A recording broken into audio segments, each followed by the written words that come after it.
BRAINY presents Why Everything You Buy is So Much Worse Than Before. Have you noticed that nearly everything you buy these days is crap? Clothes and shoes wear out after a few months. Brand new appliances break down much faster. Food doesn't taste like it used to. And even basic household products somehow feel weaker. Guess what? This is not by accident. What we're living through is the steady, deliberate crapification of everything. It's a system designed to keep you buying. And once you see how it works, you'll never view your purchases the same way again. Let me break it down. The decline of quality control. Once upon a time, companies cared about their reputation. If a toaster caught on fire or a pair of shoes fell apart, the word spread fast and brands paid the price. That meant stricter quality checks and products built to withstand the test of time. Now, speed and volume matter more than reliability. Factories churn out products by the millions with barely any testing. And it shows. Buttons pop off and seams unravel after a few washes. Brand new sneakers split or lose their soles by the end of the season. And gadgets break before you even figure out how to use them. Instead of catching defects before products hit the shelves, companies bet on something else, that most customers won't bother with the hassle of returning them. This means failure is built into the system. The global race to the bottom. Poor quality control is not the whole story. There's also a deliberate downgrade in what things are made from. You see, companies outsource production to the cheapest factories, and each one cuts corners to win the contract. From synthetic fabrics to particle board, then plastic casings, flimsy alloys, and bonded scraps. Everything is stripped down to the cheapest version possible. Products might look the same, but they're weaker, thinner, and far less durable than before. And it doesn't just stop there. Food and beverages have also been quietly downgraded. Fillers, concentrates, preservatives, artificial flavorings. What used to be real food now feels like an imitation of itself. The same pattern is also apparent in personal care and household products, from lotions bulked with alcohols to razors that dull after 2 shaves, toothpaste with fewer active ingredients, and cleaning sprays that leave you scrubbing harder than before. Everything is cut back, stretched out, and made cheaper behind the scenes. Sadly, this is the logical outcome of a system where the lowest bid always wins. If one company saves a penny per unit by switching to cheaper materials or ingredients, competitors are likely to follow suit. Before long, quality stops being an option at all, and consumers get stuck in a cycle of buying the same garbage again and again. The illusion of choice. Go into any store, and it seems like you have endless options. 20 different laundry detergents, dozens of snack brands, a rainbow of cereal boxes, entire aisles of shampoo. But peel back the labels, and most of them are owned by the same handful of corporations. This illusion of choice masks the reality that quality is no longer the competition. Marketing is. They don't need to make the best product. They just need to package the same formula in different containers, slap on some buzzwords, and make you feel like you have options. The end result? A lot of brands, very little difference, and none of them built to impress you for long. Algorithm-driven junk online. If all this wasn't enough, online shopping added a whole new layer of disappointment. Say Amazon, for example.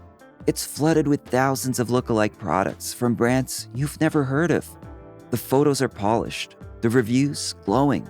Then the package arrives, and it's like a cruel prank. That plush blanket is so thin, you can see right through it. The cordless vacuum cleaner you got at half price? Garbage. That memory foam pillow with 5 stars?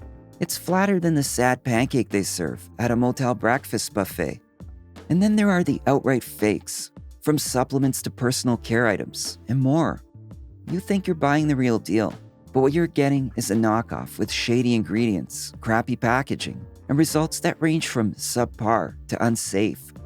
But hey, it was cheaper than the retail store prices, and it arrived in 2 days. And that's the trick. Convenience makes you overlook the fact that you're basically gambling with quality every time you click buy. The greenwashing illusion. One of the sneakiest forms of crapification hides behind the label of eco-friendly. On the surface, it sounds like progress. Products now come in sustainable packaging, made with recycled materials, or branded as green. But look closer, and you'll notice that a lot of this is smoke and mirrors. Take those biodegradable trash bags that rip the second you actually put trash in them, or the compostable coffee pots that don't break down unless you send them to an industrial facility no one has access to, or the paper straws that collapse halfway through your drink, leaving you chewing soggy cardboard. Even electronics are playing this game. Gadgets sold as energy efficient that cut power by throttling performance, so they feel slower and weaker out of the box. Cosmetics too. Natural lotions that substitute proven ingredients for cheaper fillers while charging more for the green label. It's not that sustainability is bad, but all too often, green marketing is just a cover for cost cutting. You're not getting a better product, you're getting less of one and being told to feel good about it. Planned obsolescence. That's a fancy way of saying products are built to fail, on purpose. It sounds like a conspiracy theory until you look at the evidence. Think of phones with batteries glued in so you can't replace them, laptops with soldered RAM so upgrading is impossible, or smart TVs that are loaded with fragile components that glitch out, stop updating, or slow to a crawl after just a few years. Your grandma's fridge might still be humming away in her kitchen after 40 years. Your brand new one? You'll be lucky if it makes it past 7. And when it breaks, repairs often cost so much that buying new feels like the only option. Even warranties tell the story.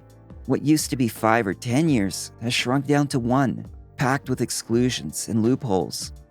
One could chalk these up to design flaws, but they're actually design strategies. It's the new business model. After all, if things would last, companies couldn't keep selling you replacements. So yeah, everything really is way worse than it used to be.